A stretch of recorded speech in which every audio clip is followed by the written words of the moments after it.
Every great journey starts with a first step, usually an awkward, uncertain, and seemingly insignificant one. We tend to admire the mountain peaks of success, but forget that even the highest summits are climbed one step at a time, often by those who began with very little. There's a dangerous myth in our culture that greatness only comes from genius or privilege.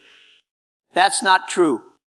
More often than not, it comes from someone who simply began where they were with what they had. Jack Ma, a man most of us now associate with global business and e-commerce, wasn't born into influence. He failed his university entrance exams twice. He was rejected from 30 jobs, including KFC. At one point, even the police turned him down. Most people would interpret these setbacks as signs to give up, but he didn't. He started teaching English, learning from every failure and slowly planting the seeds of something larger than anyone around him could see. That's the power of starting small with vision and humility. You see, starting small doesn't mean thinking small. It means accepting the reality of where you are, but not being bound by it. There's a kind of quiet strength in that. You don't need fanfare, funding, or followers to begin. You need courage. And if you don't have courage yet, you just need a decision. Action often grows courage. Confidence comes later. Philosophically, this is about recognizing the worth of the present moment. Most people waste their time waiting for the perfect conditions. More time, more money, more certainty. But the truth is, perfection never comes. If we wait until we're fully ready, we'll wait forever. The people who start small understand this deeply. They're not Narvi. They're just brave enough to begin psychologically. We're wired to fear small beginnings because we associate them with insignificance. But the human mind also thrives on momentum. A small action, done consistently, can rewire your mindset. It teaches you that progress is possible, that what you do matters. This, in turn, builds self-trust. And self-trust is the foundation of any enduring success. When you start small, you learn to listen to the process, to yourself, and to others. You develop resilience because every inch of growth came with effort. You don't take progress for granted, and that humility becomes an asset later on when you're leading others or building something larger than yourself. Some of the most transformative movements in history didn't begin in boardrooms or capital cities. They began in homes, garages, and hearts. What matters is not how large your first step is, but whether you take it all. What matters is whether you believe deeply that small beginnings are not a disadvantage. They are a gift, a proving ground, a place where the soul is tested and refined.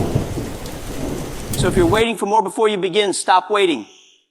Begin with what you have. Begin from where you are. Because the truth is the only difference between a dreamer and a builder is that one of them starts moving. And you can start today and you've begun. However small that beginning may be, the next question is, where are you going? Because it's one thing to start moving, but it's another thing entirely to move in the right direction. You need more than momentum. You need vision. Vision isn't fantasy. It's not wishful thinking or blind optimism. Vision is the discipline of seeing beyond your current limitations. It's the ability to imagine what doesn't yet exist, not as a distant dream, but as a future you are willing to pursue and pay the price for. And that kind of vision requires a different kind of mind, one that isn't shackled by circumstances. People often say, I'll believe it when I see it.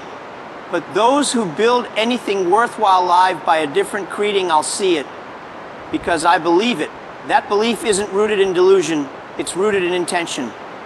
Jack Ma didn't see the internet as it was. He saw what it could be for China. He didn't have the resources, the connections, or the perfect plan, but he had a vision so clear it compelled him to act. And eventually, others followed. Vision is what separates motion from direction. Without it, even hard work becomes scattered and exhausting. You can be endlessly busy and still going nowhere.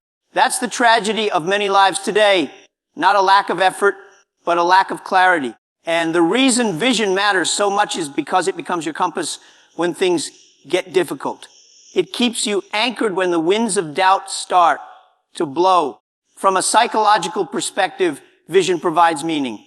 And meaning is what sustains human beings through uncertainty. If you know why you're doing something, if you have a clear picture of what you're building toward, you can endure almost anything. But when you lack that internal image, setbacks feel fatal. You lose heart quickly because you don't know what it's all for. Philosophically, vision touches something deeper. It requires faith, not religious faith necessarily, but existential faith. Faith in the idea that your life is capable of producing something greater than what currently surrounds you. That the future is not just something to survive, but something you can shape. That belief is radical, and yet it is also deeply human. We are creatures of imagination, of story, of purpose. To live without vision is to live beneath what we were made for. And vision doesn't need to be grand in scale to be powerful. It doesn't have to be global to be transformational. Maybe your vision is to lift your family out of poverty. Maybe it's to bring dignity to a forgotten community. Maybe it's to build something that outlives you. Whatever it is, make sure it is bigger than your current situation. Big enough to pull you forward when everything else tries to hold you back. Don't let your reality define your reach. Let your reach redefine your reality. Because when you see further, you go further. And the world needs more people who dare to see. Once you've started, once you've caught a glimpse of the future you're pursuing, there's a temptation to wait again. This time, not out of fear, but out of the desire to get everything right. We pause to perfect the plan, to gather more information, to forecast every outcome. It feels responsible, even wise. But if you wait too long, momentum dies. And when momentum dies, vision often follows. Clarity comes through movement. We often assume that thinking precedes action, but in truth, some of the best thinking happens because of action. You learn faster when you engage directly with the world. When you test, try, fail, and adjust. Progress doesn't come from standing still, it comes from iteration. From trying something today that's a little bolder than yesterday. Think about the most transformative innovations in history. They weren't born fully formed. They were messy. They evolved through fast cycles of trial and error. And the people behind them weren't always the smartest in the room, but they were often the quickest to try. They didn't let the fear of failure delay their learning. Jackma once said, "If you don't do it, nothing is possible." That's the difference between the person with a dream and the person with results. It's not intellect. It's not timing. It's the willingness to move, even imperfectly. Now, this isn't a call to recklessness. It's a call to engage decisiveness. Psychologically, the act of moving forward rewires the brain. It reduces fear because it replaces speculation with evidence. When you act, even if the outcome isn't what you expected, your mind learns that reality is navigable, that you're not powerless, that you can respond, adjust, and continue. Philosophically, it's a question of trust. Do you trust that action has value, even when outcomes aren't guaranteed? Do you believe that movement toward a worthy goal is worthwhile, even if the path shifts along the way? That kind of faith in process is essential, because waiting for perfect knowledge before acting is like waiting for all the traffic lights to turn green before leaving your driveway. You'll never go anywhere. Speed matters, not just in business, but in life. Opportunities rarely linger, and when they come, they don't always knock loudly. They whisper. And if you're too busy polishing your plan, you'll miss the moment. But here's the good news. You don't have to know the whole road. You just have to take the next step. One move, one conversation, one bold decision. Then you learn. Then you adjust. Then you go again. Faster this time, smarter this time. The world rewards not only those who dream big, but those who move fast. Not recklessly, not thoughtlessly, but intentionally, with urgency, with courage, and with a willingness to fail forward. Because action creates clarity, and clarity repeated becomes mastery. So, don't just think. Don't just hope. Move. And if you're going to fail, fail fast, so you can learn faster. The clock is already ticking. The future isn't waiting. Neither should Yoga be. Now you've seen the pattern.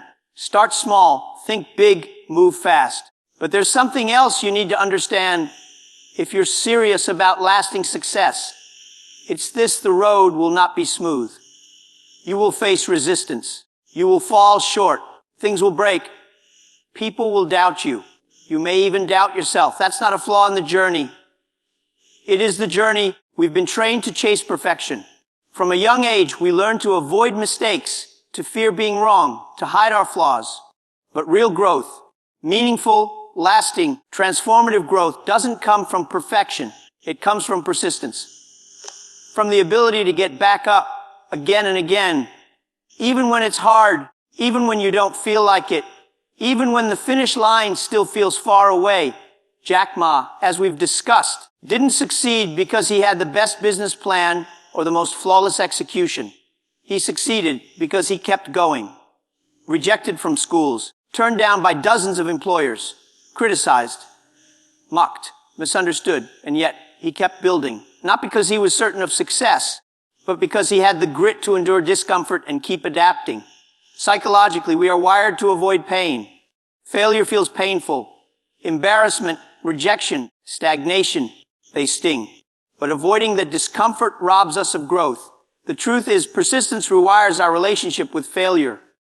When you endure, when you stay in the process long enough, you start to realize something powerful. Failure doesn't break you. It shapes you. It builds depth, character, and resilience. It teaches you what no textbook or podcast ever could. Philosophically, this is a matter of identity. The world tells you that success is what makes you valuable. But persistence teaches you that how you respond when things don't go your way is what truly defines you. There is a kind of dignity in persistence that no award can replace. It says, I am not here just to win.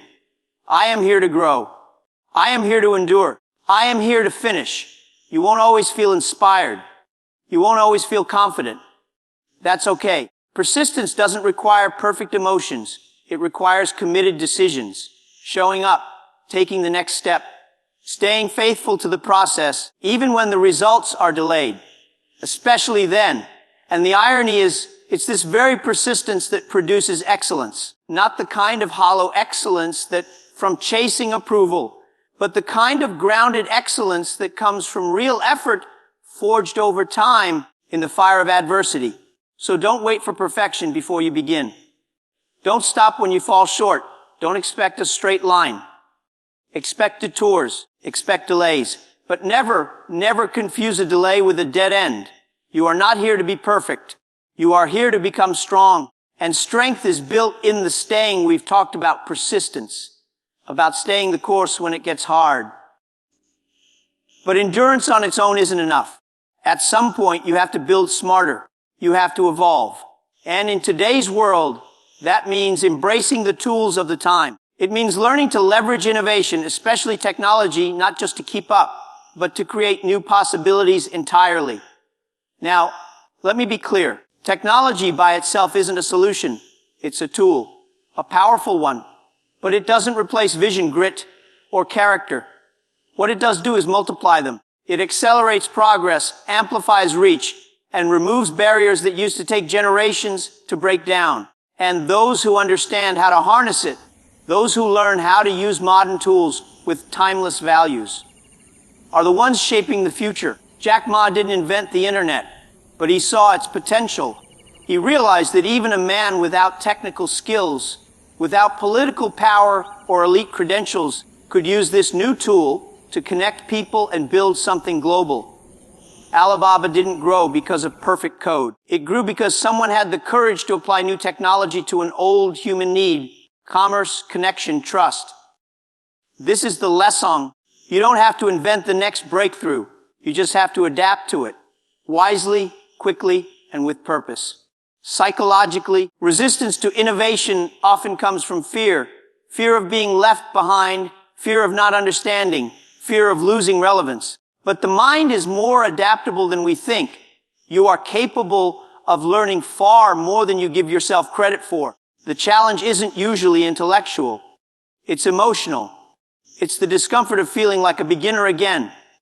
But that humility, that willingness to be teachable, is often the gateway to your next breakthrough.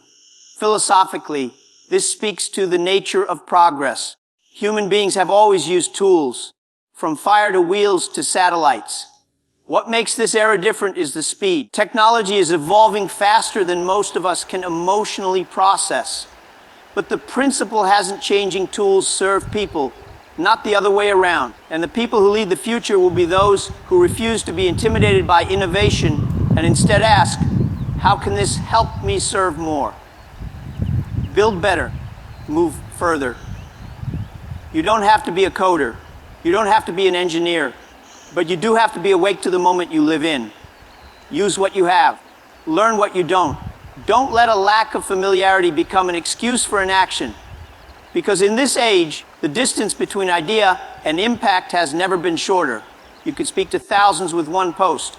You can sell across continents from a room with no windows. You can teach, create, organize, and inspire at scale if you're willing to engage the tools that are already in front of you. So don't just work hard, work smart. Don't just survive the present, shape it. Because those who master the tools of their time become the architects of tomorrow. There comes a point, once you've started, once you've dreamed, moved, endured, and innovated, when you have to ask a deeper question, who is this for? Because true success isn't just about what you build. It's about what you leave behind. And more importantly, who you lift in the process. It's easy in our world to become self-centered in the pursuit of growth. We're taught to optimize for personal gain, to chase visibility, to measure worth by numbers, by status, by scale. But the truth is, no matter how far you rise, if your success ends with you, it's incomplete. There is something fundamentally human about the need to impact others. We weren't made to live in isolation. We thrive in community. We grow through connection. And when we rise, not just for ourselves, but for those around us, our work takes on a different meaning. It becomes more than achievement. It becomes legacy. Look again at Jackma. Yes, he built a massive company. But his influence didn't stop at market share or IPOs. He created opportunities for millions of small businesses, farmers, shop owners, people who were largely ignored by the traditional systems. His vision wasn't just about getting ahead. It was about bringing others with him. Psychologically, purpose expands capacity. When what you're building is bigger than your ego, your endurance deepens. Your focus sharpens. The obstacles don't disappear, but they stop feeling like reasons to quit. Why? Because you're not just fighting for you anymore. You're building for your children, for your students, for your team, for the person in the crowd who hasn't yet found their voice. Philosophically, this is about moral responsibility. We are not just creators. We are custodians of ideas, of influence, of opportunity. And when we withhold those things, we deny others the chance to become who they were meant to be. Success, when hoarded, decays. But success, when shared, multiplies. You don't have to be a global leader to inspire others. You just have to live in such a way that your progress gives someone else permission to begin. Maybe it's how you carry yourself when things go wrong. Maybe it's the risks you take when no one is watching. Maybe it's the way you lead. Not with pride, but with compassion. People remember more than what you built. They remember how you made them feel while you were building it. So ask yourself, who is watching me? Not out of vanity, but out of responsibility, because someone is. And what you do next might just give them the courage to believe that their life could change too. We are not here just to succeed. We are here to serve. And in doing so, we leave a mark that outlives us. Because at the end of the day, it's not about how high you climb, but how many you help rise along the way. And that is the true measure of a meaningful life